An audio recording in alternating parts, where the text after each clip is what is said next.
ligado já? Então, boa noite a todos, sejam bem-vindos. Hoje eu queria aqui ler e comentar um texto que eu escrevi, que eu depois um artigo para o Diário do Comércio, mas que não foi publicado ainda, sob o título de A Vingança de Aristóteles. Ele trata, vamos dizer, de um erro de cronologia que está embutido na mente das pessoas e que realmente impede de compreender qualquer coisa do processo histórico dos últimos 4 ou 5 séculos.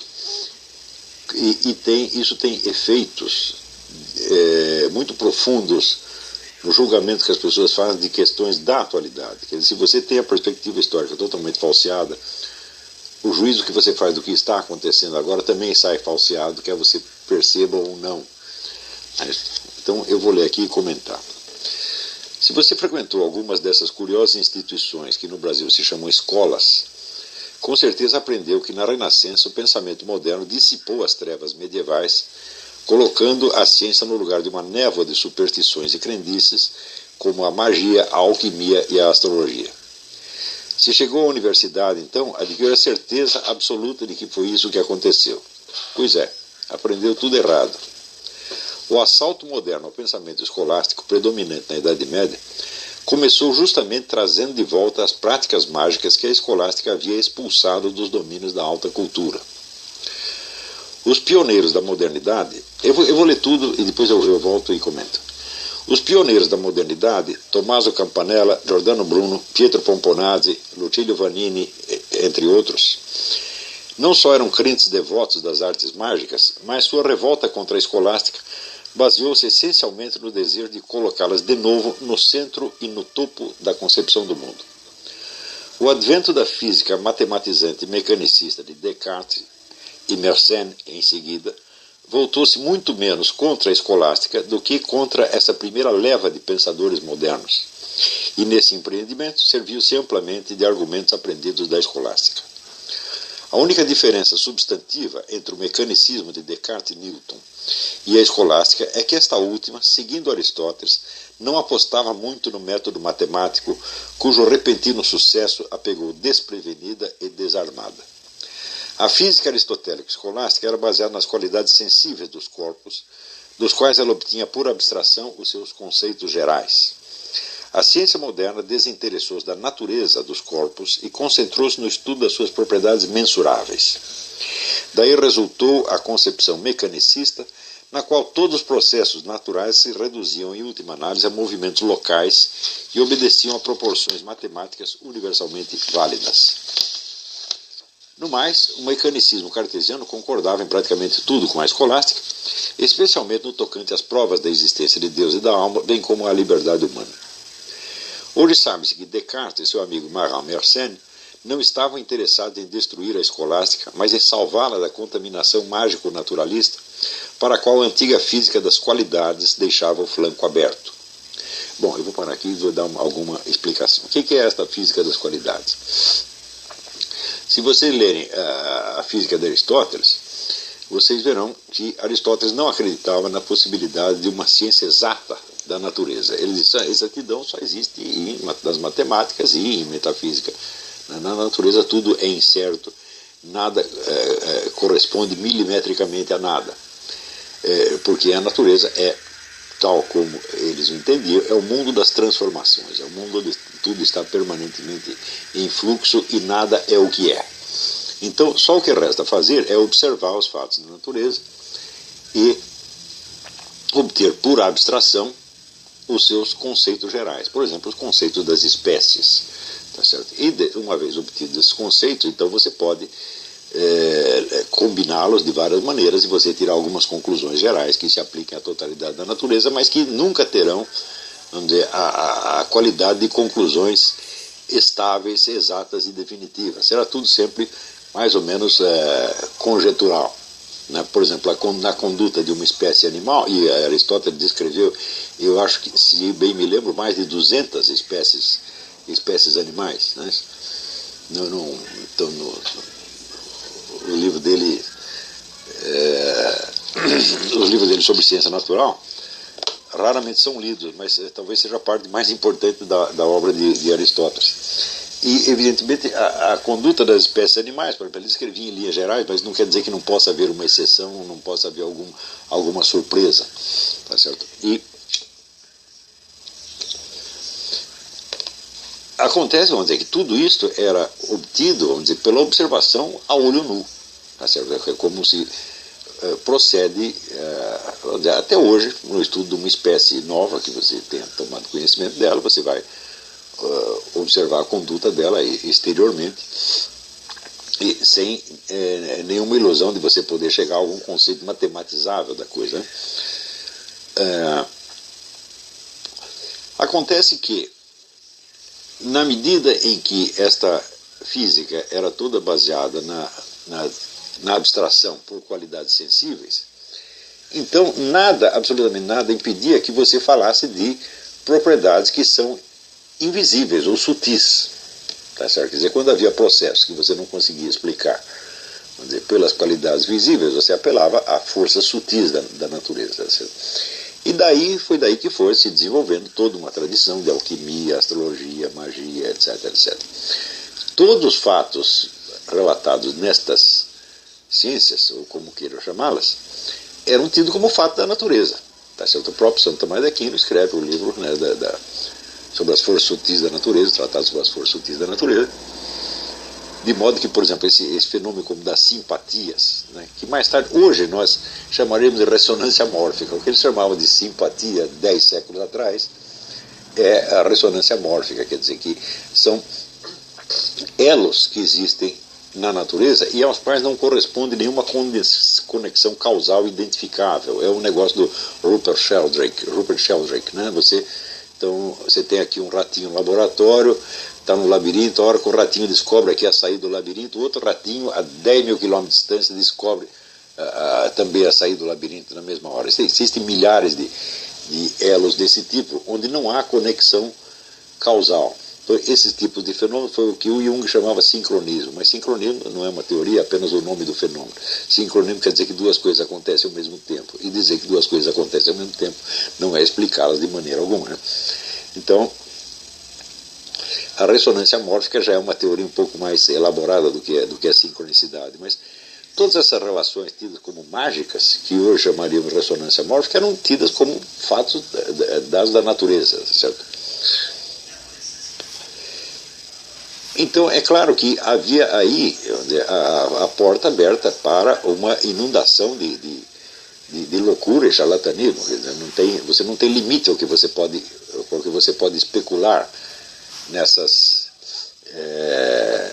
áreas. Por exemplo, certas semelhanças que podem ser observadas, vamos dizer, entre pessoas e animais, né, criavam toda uma ciência fisiognomônica. Por exemplo, os tratados de Jean-Baptiste Porta, muito famosos nessa época, onde você coloca aqui retrata uma pessoa e do lado de um bicho que se parece com ela, ou um carneiro, uma águia, um boi, tá certo? E você vê uma série de semelhanças psicológicas entre aquele indivíduo e a espécie animal que lhe corresponde, tá certo?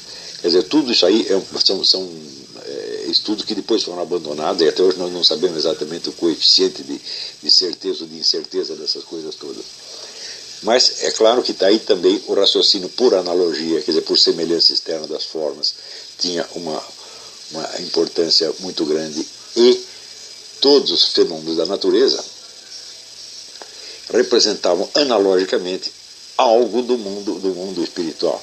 Ora, aí a floresta das analogias não acaba mais. Você pode fazer analogia entre tudo e qualquer coisa, tá certo? E das analogias algumas vão corresponder a elos objetivos e outras não, tá certo? Então, muito falta para que a gente possa dizer que todo este universo já foi desbastado, tá certo?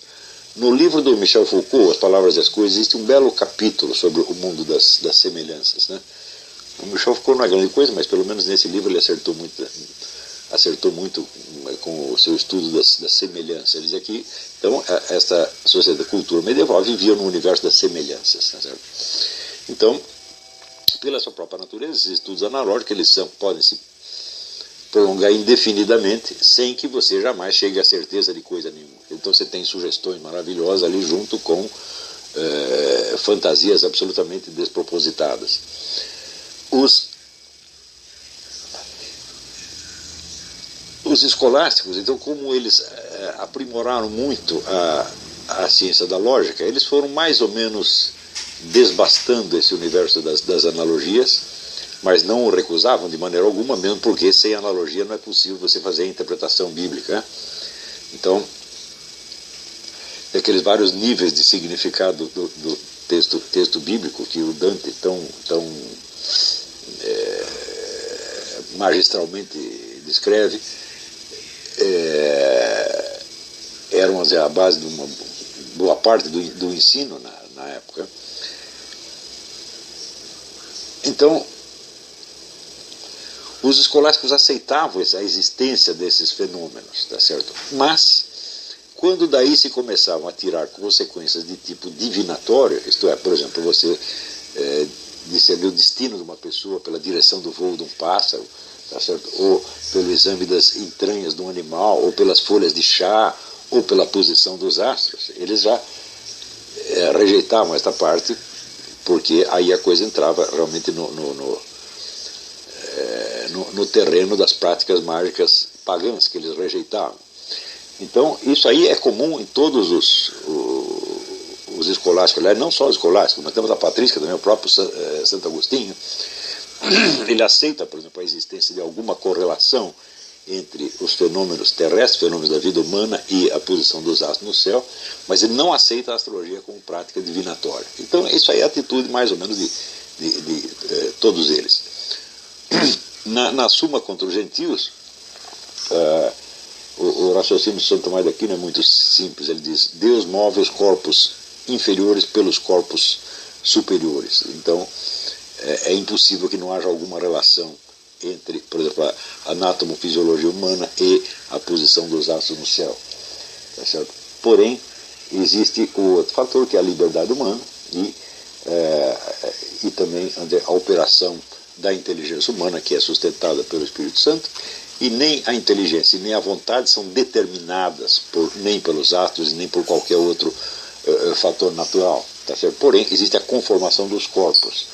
Tá certo? E como a inteligência humana não opera diretamente, mas tem que operar através dos órgãos dos sentidos, então, diz ele, é impossível que alguma limitação à inteligência e à vontade não provenha desses fatores naturais.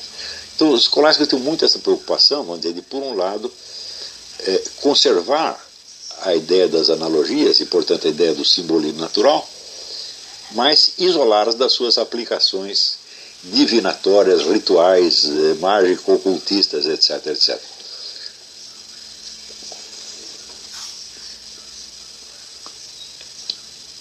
Então, a primeira onda de pensamento moderno anti-escolástico parte justamente dos adeptos destas ciências que não aceitavam as limitações que tinham sido colocadas pelos escolásticos. Então você vê toda essa primeira geração. Na verdade não são gerações, as coisas não se sucedem exatamente umas às outras. Eu fiz uma lista aqui da cronologia da época, e daqui a pouco eu vou ler isso, vocês vão ver como as coisas se encavalam um pouco. Tá certo? Mas, quando você vê, por exemplo, Tommaso Campanella era famoso como astrólogo. Ele ia nas cortes e lia os horóscopos das duquesas e dos reis e fazia um sucesso engraçado. Giordano Bruno estava muito envolvido práticas mágicas, e todos eles. Então, de certo modo, nós podemos dizer que essa primeira onda de pensamento moderno anti-escolástico foi uma revolta das crenças antigas contra, vamos dizer, aquele mundo todo organizadinho, aquele mundo doutrinal organizado que a escolástica tinha colocado em cima disso. Então foi como se o terreno embaixo começasse a se mexer e mostrar rachaduras no edifício em cima. Quando você chega ali no século XVI, então a onda de ocultismo, magia, alquimia, astrologia é um negócio absolutamente irrefreável, como nunca antes tinha havido na história. Tá certo? Então, quando surge depois, vamos dizer, a ciência matematizante, ela foi inaugurada, na verdade, por Galileu, mas quem acaba de dar a formulação é Descartes e Newton.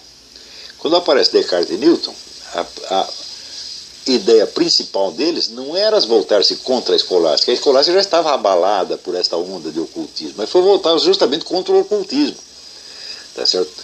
E nisto aí eles se aproveitavam amplamente de argumentos escolásticos. Então a ideia de Descartes, Mersenne e outros era limpar a escolástica daquele seu resíduo que podia dar margem ao ocultismo. Qual era esse resíduo? Era a física das qualidades, a antiga física de Aristóteles. Então,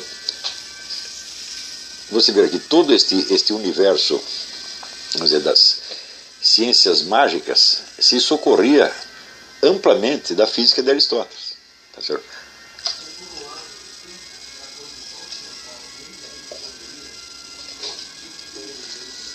Então, Descartes e outros acharam que tinham que inaugurar um outro tipo de física que fechasse a porta a essa contaminação ocultista e mágica de uma vez por todas, tá certo?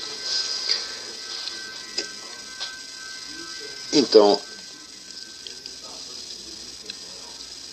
a proposta deles foi muito simples, quer dizer, nós não vamos mais tentar responder o que as coisas são.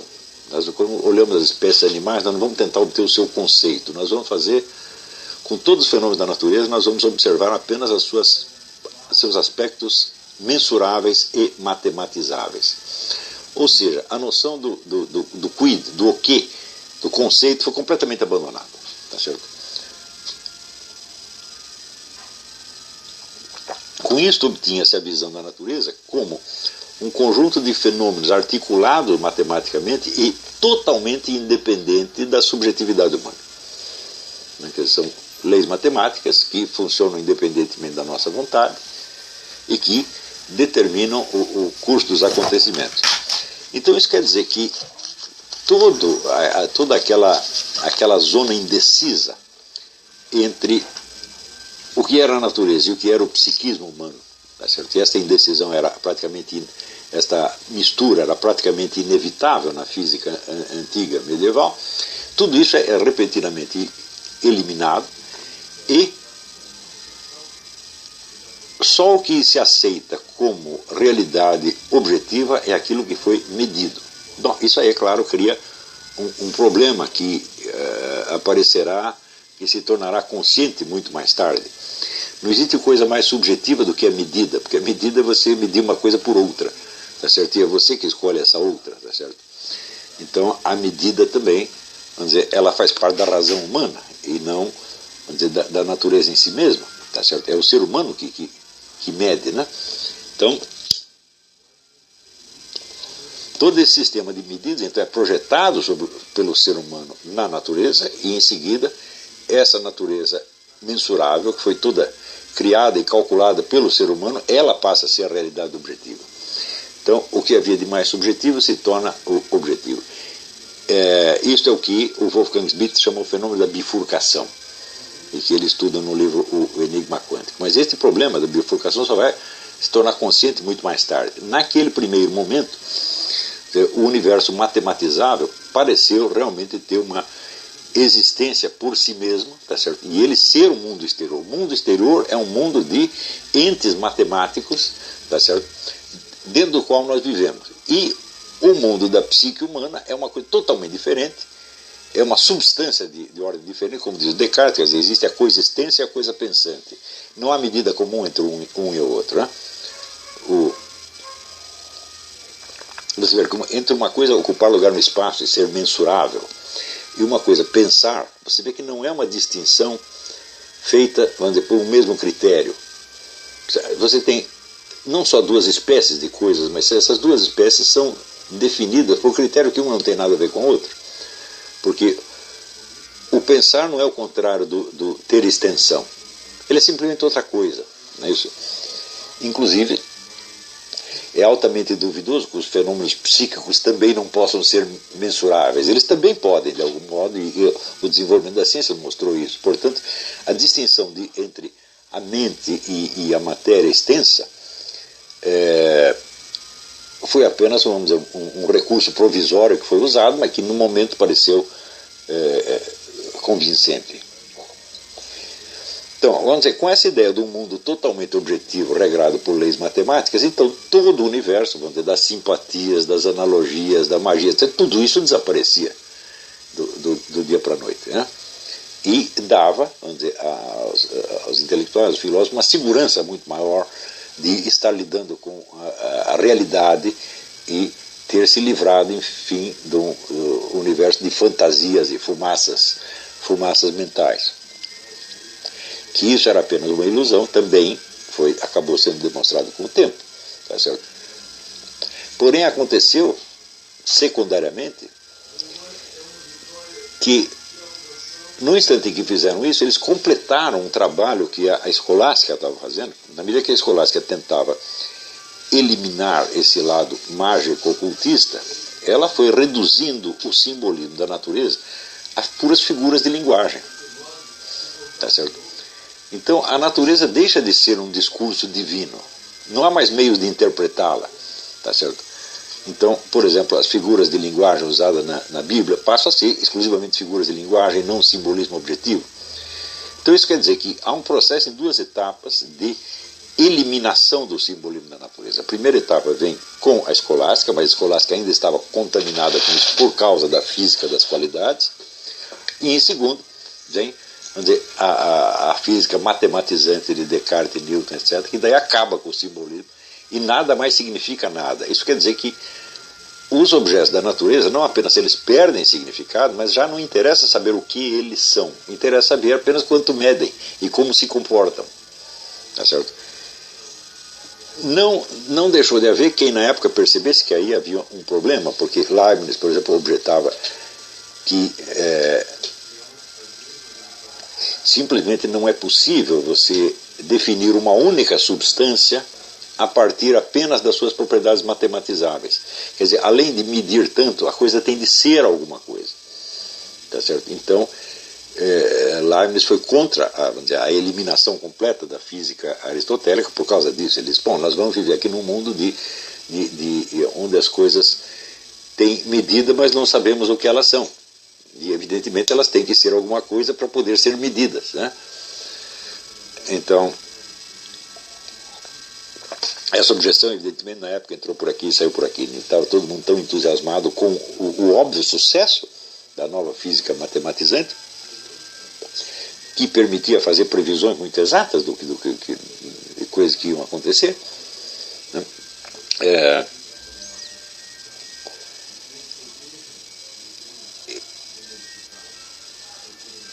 E, no entanto, vamos dizer,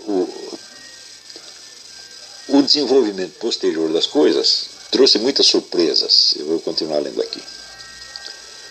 Bom, eu vou voltar um pouquinho. Hoje sabe-se que Descartes e seu amigo Mersenne não estavam interessados em destruir a escolástica, mas em salvá-la da contaminação mágico-naturalista, para a qual a antiga física das qualidades deixava o flanco aberto. Eu vou dar uma olhada aqui nessa falar um pouco dessa cronologia, para você ver como as coisas se encavalaram. Então, a primeira figura notável é Pietro Pomponazzi, tá certo? Que era, evidentemente, um crente na magia, essas coisas, né? Que nasce em 1462. Giordano Bruno nasce quase 80 anos depois, em 1548, e ainda é, então, um porta-voz desse universo mágico. Mas já em 1561, quer dizer, 13 anos depois de Giordano Bruno, nasce Francis Bacon. Francis Bacon, então, propõe, né, o método experimental. Só que ele o formula de maneira tão confusa que é impossível praticar o método experimental tal como Bacon o formula. E mais ainda, embora ele fosse um proponente do método experimental, ele não sabia aplicá-lo. Então, as observações científicas de Bacon são praticamente todas só bobagem. Tá certo? Então, era um indivíduo que ele anteviu algo da possibilidade de uma ciência exata, tá certo? Mas a mente dele ainda estava enormemente contaminada de magia, de confusão mesmo, né? Então, o primeiro neguinho que acerta alguma coisa no sentido matematizante é Galileu. E, no entanto, nós vemos que a ciência dele ainda não estava tão claramente definida quanto a de Descartes e Newton, porque muitas vezes ele usa de argumentos puramente literários ou retóricos para provar as coisas que ele está dizendo. Então, mesmo sendo um gênio matemático e já um cientista de tipo moderno, ele ainda tinha, quer dizer, estava ainda envolvido naquela indefinição, naquela zona obscura entre, vamos dizer, psique e natureza, ou entre a linguagem, entre o mundo dos signos e o mundo das coisas mensuráveis. Ainda tinha isso na cabeça do próprio Galileu, né? Mas depois nasce Tommaso Campanella, que é já o ocultismo a pleno vapor, né? E Lucilio Vanini, podemos dizer, Lucilio Vanini talvez nascido em 1585, talvez tenha sido o último desta série. Se bem que logo, na Inglaterra aparece, tudo isso aqui é na Itália, né? Na Inglaterra aparece John Lilly, que foi uma das figuras mais importantes da Renascença e que, com a sua cosmovisão astrológica, dominou praticamente todo o universo intelectual da época e teve uma influência muito grande no próprio governo inglês, né, na época. E a figura mais interessante desse período é justamente Marin Mersenne, que não é um personagem, não é um filósofo de grande gabarito. Ele se celebrizou sobretudo com um tratado de música, um tratado matemático de música, que era realmente uma coisa notável, mas não era um filósofo criador. E era um grande amigo de René Descartes. E o Mersenne, ele entra para a história porque ele gostava de aproximar os cientistas, os sábios. Tudo que ele ouvia de um, ele contava para o outro, provocando às vezes discussões enormes, e até coisas que eles desejariam manter mais discreto, ele divulgava tudo e forçou o surgimento de uma discussão científica enorme. Descartes só veio a publicar suas coisas por causa do Mersenne. E vejam que em alguns escritos do Mersenne, tudo aquilo que está no discurso do método de Descartes já estava dito por Mersenne, né? E Mersenne é o primeiro que toma partido radicalmente a favor do mecanicismo e rejeitando todo o universo das analogias, das semelhanças, etc. Vamos dizer, ele é o primeiro mecanicista de estrita observância. Era muito mais mecanicista do que Galileu, por exemplo. E é ele o grande responsável pelo sucesso do mecanicismo. O segundo grande responsável apareceu muito mais tarde, que foi Voltaire. Voltaire nasce em 1694, quando ele escreve o livro Elementos da Física de Newton, da filosofia de Newton, que faz um sucesso enorme e transforma praticamente a Europa inteira em mecanicista. Todo mundo aí aderiu ao mecanicismo, então podemos dizer que o universo mágico analógico aí já tinha acabado completamente. Em 1588 nasce Thomas Hobbes, esse é um mecanicista estrito também. Depois René Descartes e Newton, 1643, que é a formulação mais genial e mais completa do mecanicismo.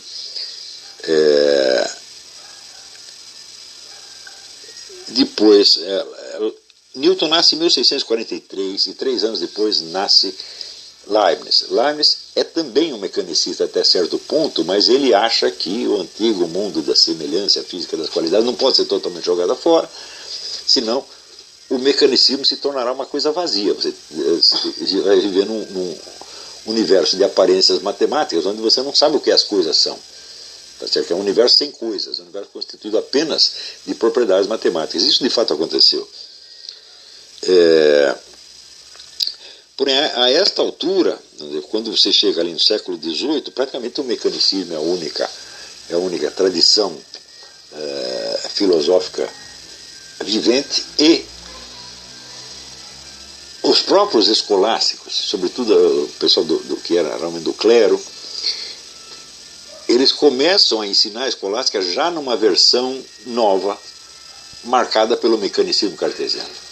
Ou seja, a proposta de Descartes de você salvar a escolástica, expelindo dela os elementos da física antiga e, portanto, descontaminando-a de toda a proximidade com o universo mágico, foi aceito por essa gente e, de certo modo, Descartes se torna o chefe da escolástica, sobretudo nos seminários franceses durante todo o século XVIII, o que se ensina é a filosofia de Descartes. Então, os problemas internos que tinha no mecanicismo só foram aparecer muito mais tarde. Quer dizer, aquilo que Leibniz havia anunciado, falou, olha, vocês esvaziaram o mundo de todas as coisas, quer dizer, as medições não bastam, nós temos que ter alguma ideia da substância. Quer dizer, a antiga noção, por exemplo, da forma substancial tem que ser restaurada. O que é forma substancial? Quer dizer, quando você percebe uma coisa, você capta uma aparência sensível, essa aparência sensível se grava na sua memória como um esquema fático, um esquema do fato, tá certo? E desse esquema do fato você abstrai, você obtém por abstração os elementos que são constantes e definidores daquele ente, né, separando dos elementos acidentais e variáveis, né? Então esse é o processo abstrativo segundo Aristóteles. Ora, as quantidades são somente um dos aspectos que você abstrai nesse percurso, não é isso? Se você fica somente com as qualidades matematizáveis, então desaparece a noção do quid, do que é, tá certo? E de fato você vê que toda a ciência moderna não pode nos dizer o que é coisa nenhuma, só de como as coisas se comportam, tá certo? Na medida em que aquilo seja matematizável. Eu vou te dar um exemplo, por exemplo, os testes de QI. Os testes de QI podem medir a sua inteligência sem saber dizer o que é inteligência. Tá certo? Isso é só um exemplo entre milhares, né?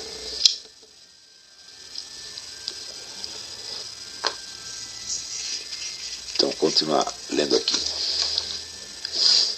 O mundo, porém, dá voltas. Aristóteles não levava a sério o método matemático porque não acreditava que nada na natureza se conformasse exatamente a qualquer medição ou regularidade inflexível. Para ele, o método certo para o estudo da natureza era a dialética, que não leva a conclusões lógicas perfeitas e acabadas, mas somente a probabilidade razoável. Ora, o que é a dialética? A dialética é confrontação de hipóteses. O que é confrontação de hipóteses? É o método científico. O método científico não passa disso, você vai confrontar hipóteses para ver qual daquelas se realiza na realidade dos fatos. Não é isso? Então, no que diz respeito à sua lógica interna, a dialética de Aristóteles era um método científico. Só faltava uma coisa nela, o método matemático, no qual ele não acreditava. Mas por que ele não acreditava? É simples. No tempo dele não havia matemática suficiente para lidar com coisas incertas. Isso só veio aparecer graças ao próprio Newton e Leibniz, que desenvolveram o quê? O cálculo, que é provavelmente a descoberta lógica mais sensacional de todos os tempos, que lhe permite lidar com elementos incertos e inapreensíveis, por assim dizer. Tá certo? Então, o desenvolvimento da física quântica no século XX mostrou que as leis inflexíveis da física newtoniana só valiam para o quadro das aparências macroscópicas. Ou seja, todo aquele mundo constituído de relações matemáticas exatas, tal como Newton havia descrito, correspondia somente, vamos dizer, a uma casca, a uma aparência do mundo. Quer dizer, a aparência que era comproporcional à percepção humana. Se você fosse mais fundo na estrutura da matéria, você viu que aquelas leis de Newton já não se aplicavam mais. A coisa deixava de ser, vamos dizer, mecanicamente exata e entrava no reino do quê? Da incerteza e da probabilidade. Então, isso quer dizer, acabaram confirmando o que Aristóteles dizia. Ou seja, só existia exatidão matemática numa certa faixa ou numa superfície da natureza que era comproporcional à capacidade de percepção humana. Se você fosse para o mundo do enormemente grande ou do enormemente pequeno, isso aí desaparecia e você caía exatamente no mundo da inexatidão ou da incerteza, como dizia o próprio Aristóteles. O desenvolvimento da física quântica no século XX mostrou que as leis inflexíveis da física newtoniana só valiam para o quadro das aparências macroscópicas, mas que a matéria, na sua constituição mais íntima, admitia irregularidades e imprevistos que só podiam ser apreendidos numa ótica probabilística. Tá certo? Então, isso é o mesmo que dizer, o método da física quântica é o mesmo método de Aristóteles, exatamente o mesmo, tá certo? só que reforçado por recursos matemáticos que Aristóteles nem podia imaginar no seu tempo, né? Então, eu vou te dar um exemplo. Você está dirigindo o seu carro e daí tem uma placa lá, stop, né? E você vai diminuindo a marcha do carro, diminuindo, e parece que parou, né? Mas daí abriu o sinal e você continua andando. E daí chega o polícia para você e diz: você não parou.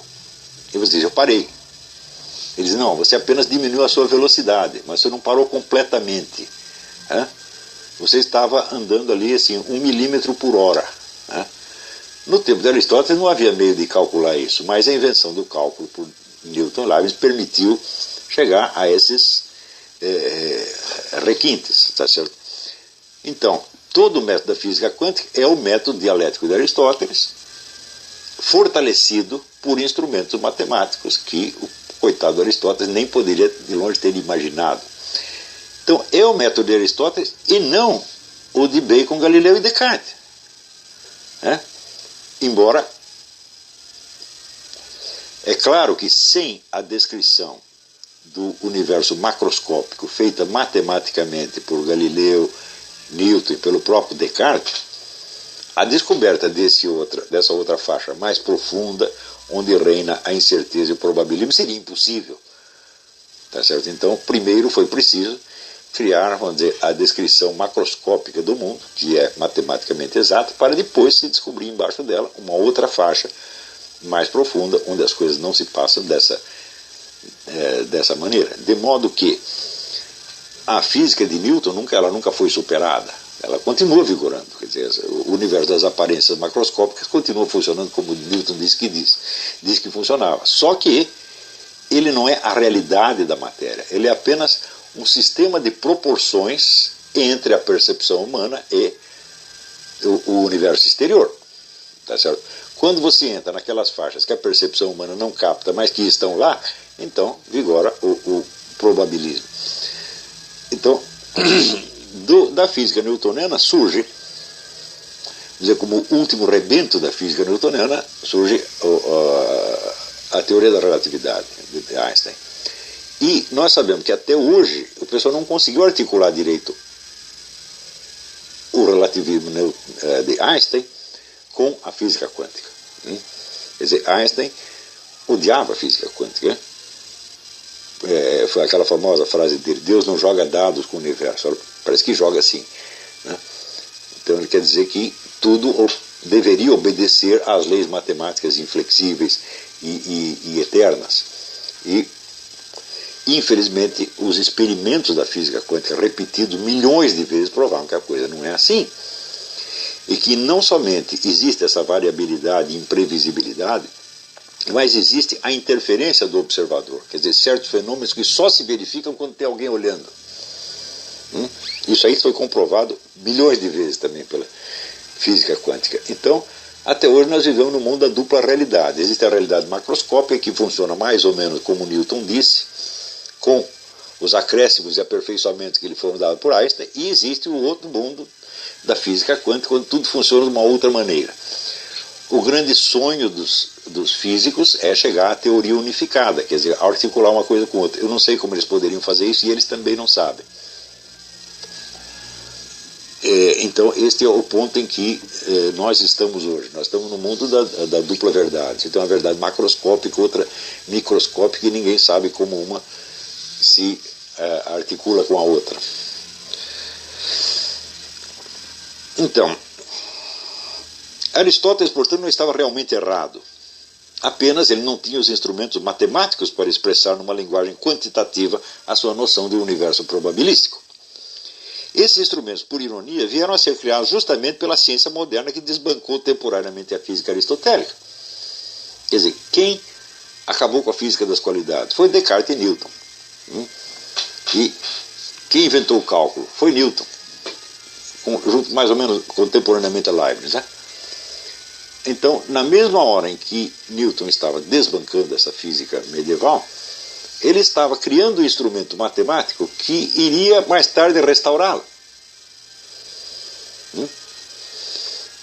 É claro que hoje em dia a média dos profissionais da área científica não tem ideia dessa história.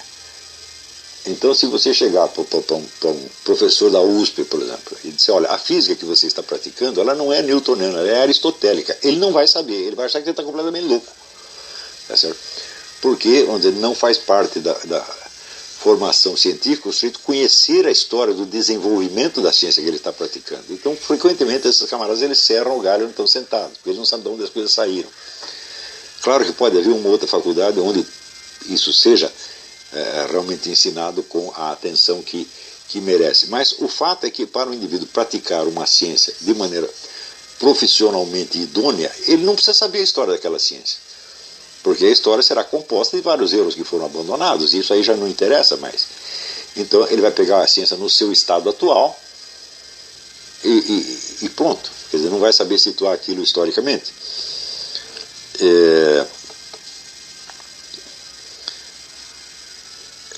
Você vê que nem em geral a gente vê, eu vejo por reações a coisas que eu digo, que as pessoas não sabem sequer distinguir entre o que é uma ciência e o que é a história da ciência. Eles dizem, o Olavo está dando palpite em física. Eu palpite em física nunca dei nenhum, eu estou dando palpite em história da física. Uma coisa não tem absoluta, são especialidades tão radicalmente diferentes que você pode perfeitamente estudar uma sem a outra. Você pode estudar a história da física sabendo muito pouco de física. Tá? Você pode saber assim, a física da escola secundária, e aí daí você vai entender o desenvolvimento da física. Tá certo? E do mesmo modo você pode saber muita física e não ter a menor ideia de como aquilo se formou e de onde saiu, né? E quais foram, por exemplo, as alternativas abandonadas e, sobretudo, se essas alternativas abandonadas ainda podem ter alguma utilidade no futuro.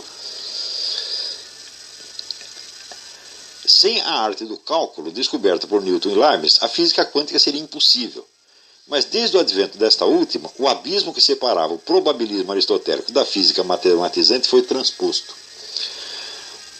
Um pouco mais adiante, uma releitura da física de Aristóteles demonstrou nela, por baixo de erros de detalhe, por exemplo, quanto às órbitas planetárias, que ele acreditava que eram rigorosamente circulares, tá certo? Uma metodologia científica geral bastante fecunda e compatível com as exigências modernas. Na celebração dos 2.400 anos do seu nascimento, em 1991, Aristóteles provou que era até mais popular entre os cientistas do que entre os filósofos de ofício. Isso aparece claramente na antologia organizada pela Unesco, que se chama Pensées avec Aristote. Foi publicada em 91. E a maior parte dos contribuintes ali não são professores de filosofia, são cientistas, são físicos, biólogos, etc. Eles que estão interessadíssimos no quê? Na leitura da física, entendida não como ciência da natureza, mas como metodologia da ciência. Então, foi a grande descoberta. Peraí, isso aqui não é um livro de física, só se chama física, mas é um livro de metodologia da ciência. E essa metodologia, nas suas linhas gerais, não só está certa, como expressa exatamente aquilo que nós estamos fazendo hoje. Eu acho que isso não chegou ao Brasil até hoje. Você fala dessas coisas, né? A pessoa não sabe do que você está falando, né? E às vezes ficam escandalizadas. Não teve um sujeito que disse que eu contestei a lei da gravidade. Você diz que o Newton estava errado numa coisinha, eles acham, não, então se ele diz que ele está errado numa coisinha, ele é totalmente contra Newton e, portanto, ele deve ser adepto da teoria oposta, né? Assim como eu digo, olha, até hoje você não tem provas cabais do heliocentrismo, então ele é a favor do geocentrismo. Eu digo, não, do geocentrismo também não tem provas. Eu digo, questão da teoria da evolução, eu digo, olha, não há provas cabais da teoria da evolução, como não há provas cabais do design inteligente. Mas se você ouve só a primeira parte da frase, você vai dizer, se ele é contra o evolucionismo, então ele é a favor do design inteligente, etc, etc. Bom, para mim, de tudo que eu estudei até hoje, eu vejo que não vai haver provas cabais disso nunca na vida.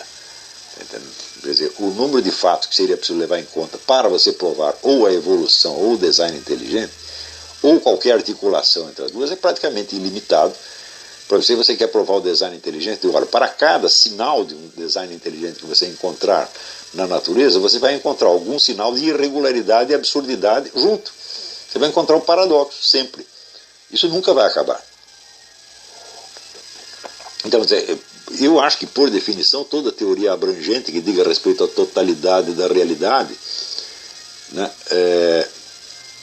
só pode ser defendida num terreno puramente lógico ou metafísico, mas Você diz, vou fazer uma ciência experimental da totalidade. Fala, isso não faz sentido, é uma expressão, a própria expressão não quer dizer nada, é?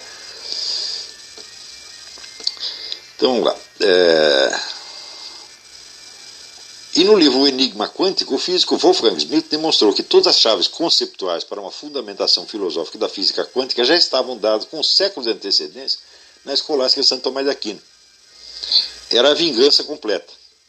Não há um só historiador da ciência hoje em dia que ignore que foi exatamente assim que as coisas se passaram. Mas nas universidades brasileiras parece que essas novidades velhas de meio século ainda não chegaram. Ora, você vê que o que justifica, vamos dizer, esta arrogância cientificista, que diz, por exemplo, que todos os fenômenos da consciência humana podem ser explicados pela fisiologia do cérebro, senão uma interpretação histórica errada. A pessoa não sabe como foi exatamente o desenvolvimento efetivo nas origens da ciência moderna. Então ele acredita piamente que a ciência moderna ela é, quer dizer, o reino da observação matematizante de modo onipotente, que vai poder resolver tudo isso aí, tá certo? Mas acontece que aí você entra numa série de contradições. Por exemplo, você pode descobrir que um ou outro ato de consciência humana depende do cérebro. É claro, é evidente, algum tem que depender. Mas o que se usa aí como definição de consciência é uma definição restritiva, quer dizer, a consciência fica reduzida à simples notificação de alguma coisa. Agora você imagina o seguinte, você pega, né, a peça O Rei Lear, você veja a multidão de conexões e implicações que aquilo tem para a interpretação do conjunto da história, da condição humana, etc, etc. Para escrever O Rei Lear, Shakespeare tinha que perceber tudo aquilo ao mesmo tempo. E isto é a consciência humana. Ora, se fosse possível explicar este conteúdo de consciência pelo funcionamento do cérebro, você teria que mostrar cada uma dessas conexões. E não apenas um elemento simples, como, sei lá, uma luz que acende e a reação do seu olho. Não é assim, tá certo? E você mostrar a simples, não digo a conexão causal, mas a simples concomitância entre a imaginação de Shakespeare e as sinapses no seu cérebro é absolutamente impossível. Então, quer dizer, quando você fala em consciência humana, você está falando de consciência de totalidades imensamente complexas, tá certo? Então, os próprios níveis de significado do Rei Lear são tantos que você se perde ali no meio. Eu digo, como é que eu vou achar a correspondência disso aí com cada sinapse no cérebro de Shakespeare? Isso é absolutamente impossível, tá certo? Né? Além do que,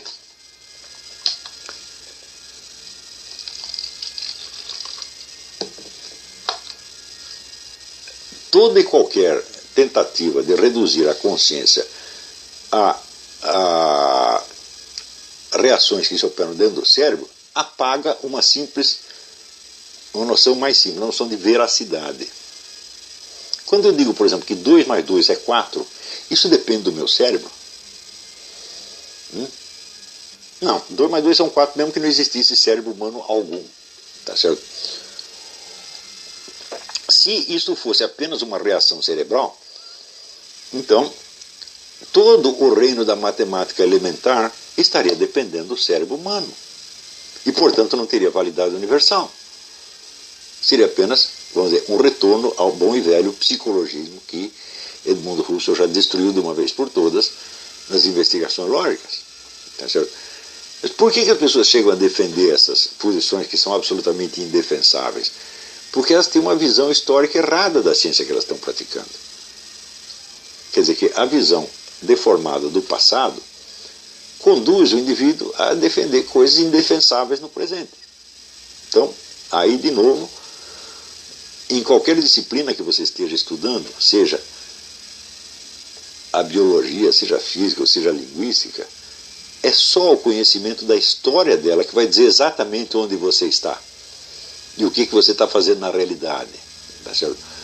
O conteúdo teórico daquilo que você está pensando dentro daquela ciência lhe parece muito certo porque já é recortado dentro dos parâmetros, dos conceitos dessa mesma ciência. E, portanto, não corresponde exatamente a nada fora daquela ciência. É? Porque toda ciência, nenhuma ciência estuda fatos concretos. Estuda apenas um recorte abstrativo. E dentro desse recorte abstrativo, bom, aquilo pode ter uma validade universal. Mas acontece que quando você quer explicar a consciência a partir da neurociência, você está falando somente daqueles aspectos da consciência que são acessíveis aos métodos neurocientíficos e não do restante. Então você já delimitou o terreno, tá certo? E você tira conclusões que são válidas para aquele terreno. Mas se você não sabe onde está essa ciência, como ela se formou, quais são os antecedentes, você vai ingenuamente acreditar que as conclusões que são limitadas por um quadro metodológico já determinado de antemão são válidas universalmente e independentemente dos pressupostos metodológicos.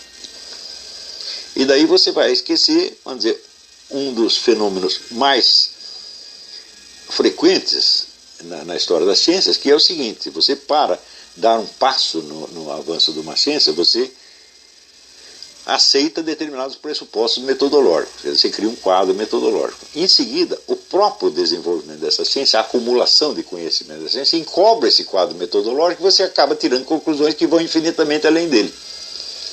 Isso aí, vamos dizer, é o que permite hoje aberrações como esse negócio da mudança climática, a ideia de você poder medir a influência humana, tá certo? No cosmos como um todo. Falei que isso não é mensurável. Né? Então, quando você diz, olha, é a ação humana que está provocando tais ou quais coisas, né, no sistema solar. Eu digo, não tem nenhum meio de você medir isso aí. Mas você pode conjecturar. Tá certo? Só que você esqueceu que isso é conjectura apenas. E assim por diante. Bom, espero que tudo isso tenha ficado claro. Se houver dúvidas, na segunda parte a gente resolve. Ou tenta resolver. Então, daqui a pouco a gente volta. Desligou aí?